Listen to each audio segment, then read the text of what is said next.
Sa lahat ng interesado sa Gabay Medalyon Pangkalahatan, kagaya ng meron si Haring Balaw, Kalando, Mark at Jonas. Nariyan ang basket sa baba para maka-order mga kabayan. Announcement din para sa next episode ng Haring Balaw. Medyo matatagalan lang tayo ng konti kasi mahabang episode na ang i-upload ko para sa inyo. Ang next episode ng Haring Balaw kasi mga kabayan, buong kwento ng laban nila ng Sarangay para hindi na kayo mabitin pa. Maraming salamat. Simulan na ang kwento. Ang kwentong ito ay hango sa totoong buhay. Mula ito sa isa nating kabayan na itago na lang natin sa pangalang Melchor. Ito ay kwento ng isang balikbayan, si Anthony. Walang eksaktong taon, probinsya ng Negros. Isang abandonadong tahanan. Matagal nang walang naninirahan sa lugar. Sa tagal ng panahon maraming namuong kwento. Kesyo nasa ibang bansa daw ang may-ari. Iniwan na lang ang tahanan. Pero ang pinakamatunog, ang buong pamilya ay namatay dahil sa pambibiktima ng aswang. Nayanggaw ang padre de pamilya. Inubos ang angkan. Pero lahat ng ito ay pawang kwentong bayan nga ba? Dahil ilang taon nang walang tao sa bahay, isang grupo ng mga kalalakihan ang umangkin. Pinaupahan ng tahanan sa isang balikbayan, si Anthony. Aba, ayos dito ah. Sobrang presko. O sir, walang mangi-istorbo sa'yo. Payapang payapa. Basta sir, kunin ko lang yung bayad ng 6 na buwan na upa. Kami na bahala sa'yo. Kabayan, wala bang bawas yan? Kakabalik ko lang eh. Diba kahit 3 buwan lang muna pwede naman? Sa palagay ko, mas marami pa akong ipapagawa sa bahay oh. Ay naku kabayan, matagal ka na kasing wala. Iba na ang patakaran. 6 na buwan dapat kagad ang bayad. At saka 3 pa kami maghahati oh. Hindi ka naman namin papabayaan eh. Lahat ng kailangan mo, tutulungan ka namin. Saka may bahay ka na, may protector ka pa. Diba mga tol? Nagkatinginan ang tatlo. Si Isko, Raul at Gabo. Mahahalata na merong tinatago ang magkakaibigan. Hindi ito masyadong napansin ni Anthony. Ang mahalaga para sa kanya, bagong tahanan, payapa at malayo sa bayan. Kaso nga lang, matapos din ang kaganapang ito, matapos maibigay ang pera, yun na ang huling beses na nakita niya ang tatlo. Ilang araw nag-antay si Anthony sa kanila sa pangakong tutulungan sa pag-aayos ng tahanan. Kaso nga lang, wala nang bumalik sa kanya. Kaya naman nagpasya si Anthony na siya na mismo ang mag-ayos ng mga ito. Sa ilang araw na pananatili sa tahanan, may mga napapansin siyang kakaiba. Sa ikalawang palapag ng tahanan, merong altar. Kaso ang mga nakalagay, iba't ibang uri ng bote. May mga nakalagay na ugat. Kakaiba din ang amoy. May bahid ng itim na langis. At ang pinakamalala, ang itim na kandila. Balot na balot din ang mga bintana na parabang ayaw ng tumira na mapasukan ito ng sinag ng araw. Habang naglilinis si Anthony doon sa kusina, muli niyang naamoy ang masangsang na aroma. Ano ba naman yan? Napakalansa. Ilang araw na ako dito. Hindi ko makita kung saan nanggagaling yung amoy. Naloko pa ako ng 3 lalaki. Ay nako, kapwa mo Pilipino, yung pa talaga yung manloloko sa'yo. Sinubukan ni Anthony na hanapin ang amoy. Pagkalabas niya ng tahanan, isang lalaki ang nakita niya sa harapan. Puti ang buhok. Nakatitig lamang sa bahay. Magandang araw kabayan. Kumusta? Kakalipat ko lang dito eh. Hindi sumagot ang lalaki. Tumitig pa ito ng ilang sandali sa kanya. Lalakad sana siya papalapit nang biglang bumuhos ang ulan. Kagad pumasok ng bahay si Anthony.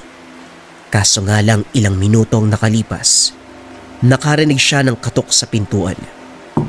Nagdadalawang isip si Anthony na pagbuksan. Wala siyang kakilala sa lugar. O hindi kaya naman, baka ito yung weirdong lalaking nasa harapan ng bahay.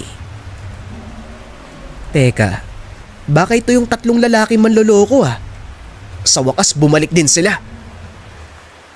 Pagbukas ng pintuan, isang binata ang nakita niya. Basang-basa ito. Merong hawak na papel. Sa kaliwang tenga, may suot na itim na hikaw. Magandang hapon po. Meron po nagpapabigay ng sulat. Sulat? Wala namang may alam ng bahay ko ah. Sino magbibigay niyan? Sa kabilang bundok po eh. Basta ibigay ko na lang daw po sa inyo. Ano ba yan? Basang-basa ka na. Halika nga, pumasok ka muna sa loob. Nawala sa isip ni Anthony ang papel. Nilagay niya ito sa lamesa. Naawa siya sa kalagayan ng binata. Basang-basa ito. Inuubo na para bang lalagnatin. Sandali nga. Ano bang pangalan mo? At saka anong sabi mo? Sa kabilang bundok may nagbigay nitong sulat? Opo, sa kabilang bundok. Kasalukuyang pababa ako nun eh. Kumuha ng mga halaman. Nakinom ako dun sa bahay. Halos pareho nga yung itsura ng bahay nyo eh. Ang kaibahan lang yung sa kanya madilim. Mabait din yun eh. Bukod sa tubig na binigay niya sa akin, pinakain niya pa ako. Basta daw daling ko lang yung sulat eh. Parang baliw nga yun. Kumain daw ako ng marami para busog daw ako na dadating dito. Ay nako, huwag ka na nga magkwento. Pagkatapos mong kumain, magpahinga ka muna. Mamaya lumala pa yung sakit mo eh. Kasalanan ko pa. Kinabukasan, pagkagising na Anthony, wala na si Jaime. Kaagad siyang lumabas ng tahanan para hanapin ito. Pero ang nakita niya, naroon na naman yung lalaking may puting buhok. Nakatitig sa kanya ng masama. Kaso nga lang, nawala ang atensyon ni Anthony nang muling malanghap ang nakakasulasok na amoy.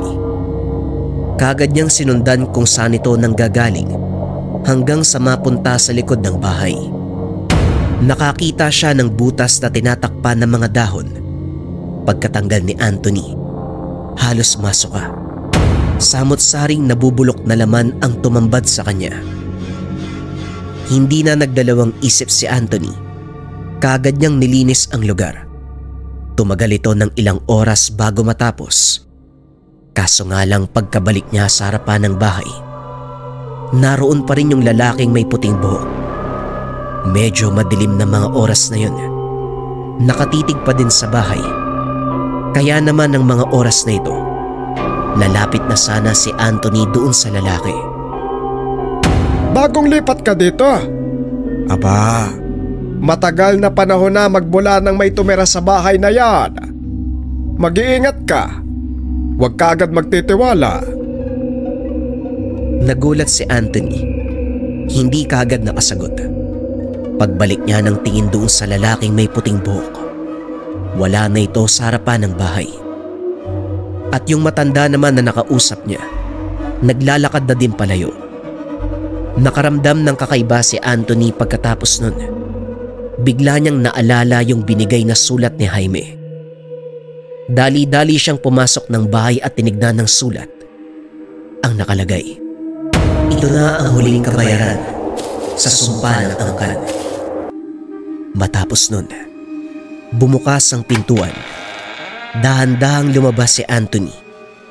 Merong itim na garapon. Pagkasilip niya, isang tenga ang naroon at merong itim na hikaw. Nakarinig siya ng tapak ng mga paa. Lumalapit sa kanya yung lalaki na merong puting buhok. Ramdam ni Anthony ang bigat ng presensya sa buong lugar. Hindi niya maintindihan kung bakit hindi maikilos yung katawan ng mga sandaling iyon. Sa bawat hakbang ng lalaki papalapit sa kanya, ramdam ni Anthony ang pagtibok ng puso na parabang unti-unti siyang nahihirapang huminga. Ilang sandali na lang tuluyan na itong makakalapit. Kaso nga lang hindi pa rin makakilos si Anthony. Kabayan, kumusta? Pasensya na, ngayon lang kami nakabalik. Dahil matagal inantay ang pagbabalik ng tatlo, nawala sa isip ni Anthony yung matanda na merong puting buhok. Dali-dali siyang lumapit doon sa tatlong kalalakihan upang kausapin. Buti naman nagpakita kayo. Ano bang nangyari? Akala ko, naisa nyo na ako eh. Pasensya na, boss. Talagang pinagplanuhan lang namin yung bahay mo. Ito pa nga meron na kaming listahan ng mga bibiling materyales. Ibigay mo lang yung pera sa amin. Kami nang bahala dyan. Ilang sandali ang lumipas dahil sa pag-uudyok ng mga kalalakihan at pangako na matutulungan si Anthony doon sa bahay. Binigyan niya ng pera ang mga ito, pambili ng materyales sa tahanan. Wala na siyang nagawa dahil bukod sa pangungulit ng mga ito, nararamdaman din ni Anthony handang pumatay ang tatlo makakuha lang ng pera. Habang tinitignan ang tatlong lalaki, naalala ni Anthony yung matanda na merong puting buhok. Wala na ito sa lugar. Muling kinilabutan si Anthony nang makita yung garapon na naroon sa ibabaw ng mesa. Merong tenga, may itim na hikaw.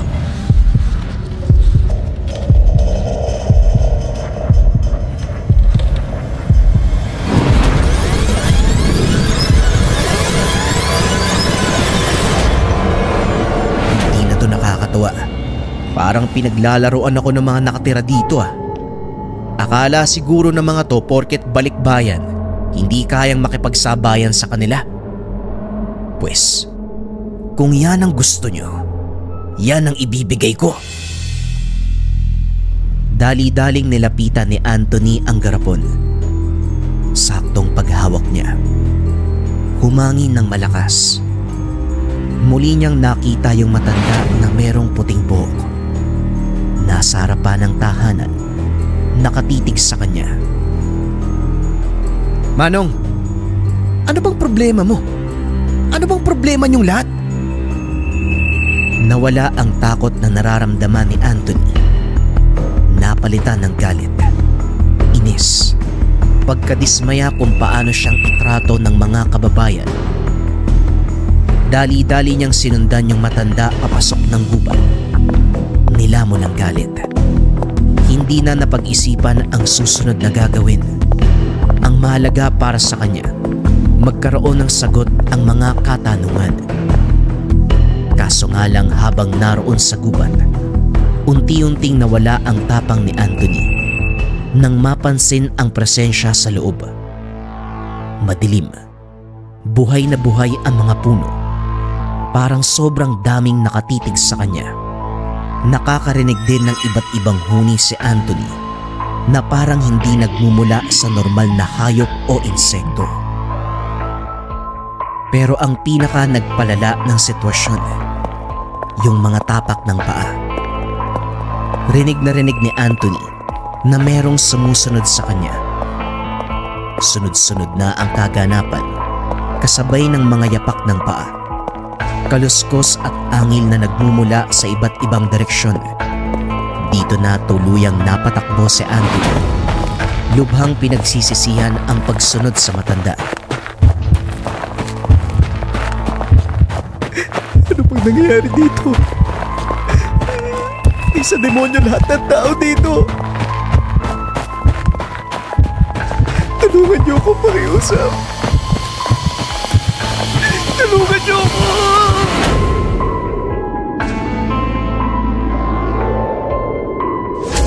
Dala ng matinding tensyon, kamuntikang mamatay si Anthony sa pagkahulog sa bangin. Naupo na lamang siya. Nanlambot ang tuhod sa kaganapan. Maraming salamat po. Akala ko talaga mamamatay na ako eh. Ha? Teka, ano to?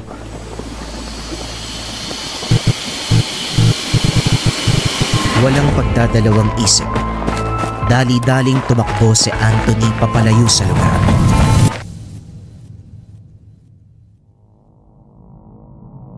Teka, anong nangyayari sa akin? Parang nahihilo ko. Tubig. Nauuwaw ako. Kailangan ko ng tubig. Tuyong-tuyo ang lalamunan ni Anthony ng mga sandaling ito. Hirap sa pagkilos dahil sa bawat paggalaw. Para bang umiikot ang buong paligid. Napapansin din ni Anthony na parang merong anino ng tao na nakatitig sa kanya habang naghihirap. Pinagmamasdan ang bawat galaw.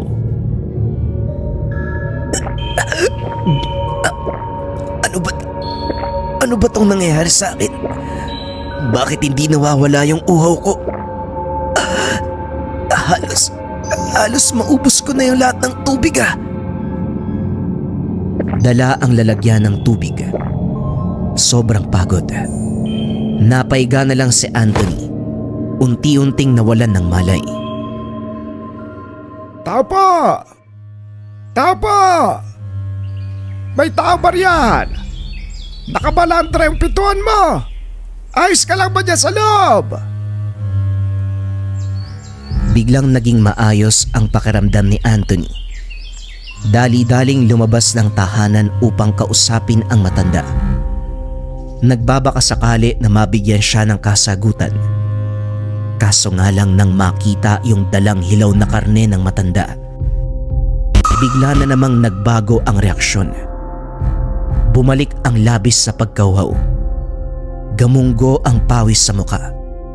Ramdam niya ang pagkatakam sa hilaw na karne. Lalo pat sariwang-sariwa ang itsura. Ayun nga iho. Ayos ka lang ba? Napansin ko kasi nakabukas yung pintuan mo. Akala ko kung ano na yung nangyari sa'yo sa loob eh. Iho. Iho. Naririnig mo ba ako? Gusto mo tong karne? Kakakatay lang ito sa kaibigan ko eh. Iho. Ano ba naman to? Nahihiya ka ba sa akin? O sige, iiwanan na lang kita ng kaunti ha. Ikaw nang bahala magluto. Ay, naku, mukhang uulan pa ata. O ito ang karne. O ito iha, mauna na ako.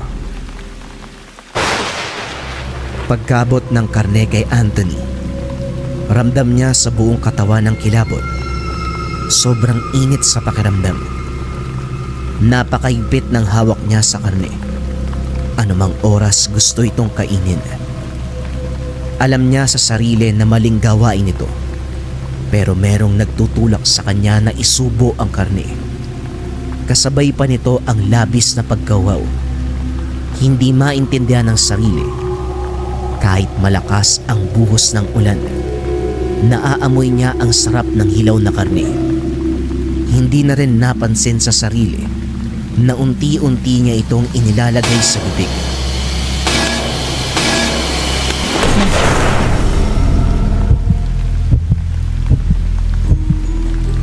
Ano? Huwag niyo po akong papatayin. Wala po akong ginagawang masama. Aalis na lang po ako sa lugar niyo pakiusap. Hindi na po ako babalik dito. Huwag niyo lang po akong patayin. Yang kabaitan mo ang nagtutulak sa'yo sa kapamakan. Tibayan mo ang iyong sarili. Dahil nandito na ang gustong kumuha sa'yo. Ay, nako. Kahit kailan talaga tanda, sagabal ka sa mga plano ko. Ulitin ko lang dahil patay na ang mga magulang ko. Kailangan ko nang makakasama. At wala akong pakialam kung anong kasunduan yung meron kayo. Akin ang isang yan.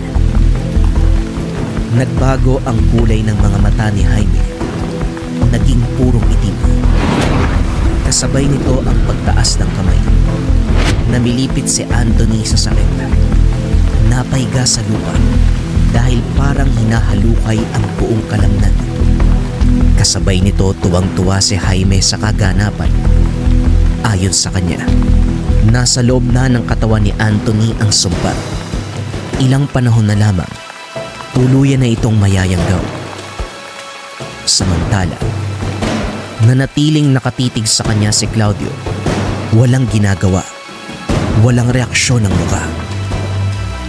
Jaime, sa palagay mo, magiging maligaya ang mga magulang mo sa ginagawa mo ngayon? Muling itinaas ni Jaime ang mga kamay. Patuloy ang sakit na nararamdaman ni Anthony. Hindi pa rin kumikilos si Claudio. Nakatitig lang sa bata. Masaya ka ba kapag merong nahihirapan? Tignan mo ang itsura ng dayo. Ganyan din ang itsura ng mga magulang mo nung pinahirapan sila ng kalabang mambabarang, hindi ba?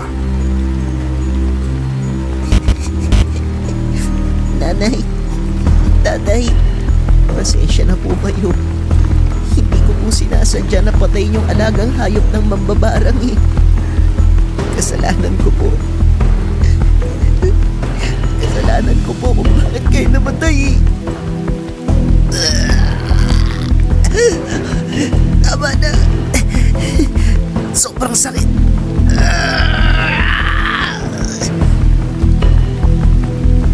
Papatayin kita.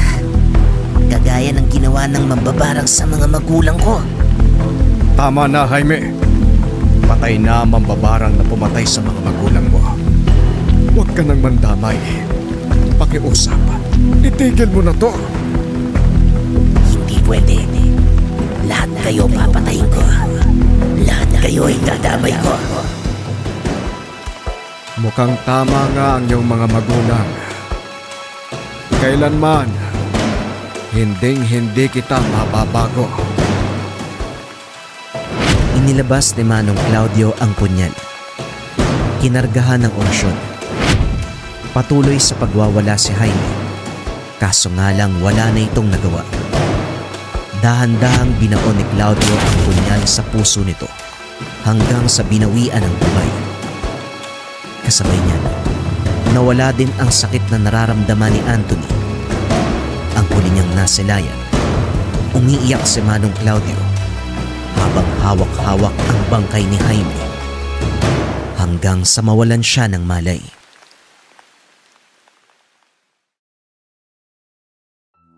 Nagising na lamang ito nasa loob na ng kwarto. Maganda ang sinag ng araw. Maganda ang panahon. Ang nasa isip ni Anthony panaginip lang ang lahat. Kaso nga lang, natatandaan niya ang kaganapan. Pumunta sa lamesa si Anthony dahil nakaramdam ng uhaw. Pero nang sandaling uminom, nawala naman kagad ang pagkauhaw. Kaso nga lang, napansin niya sa lamesa na merong kahon at meron ding sulat. Pagkabukas ng sulat, ito ang nakalagay. Ito ang kabayaran sa ginawa sa iyo ni Jaime. Kapalit nito ang iyong pananahimik. Sila ang mga taong naglagay sa iyo sa kapamakan. Huwag kang magsasalita kung ayaw mong matulad sa kanila.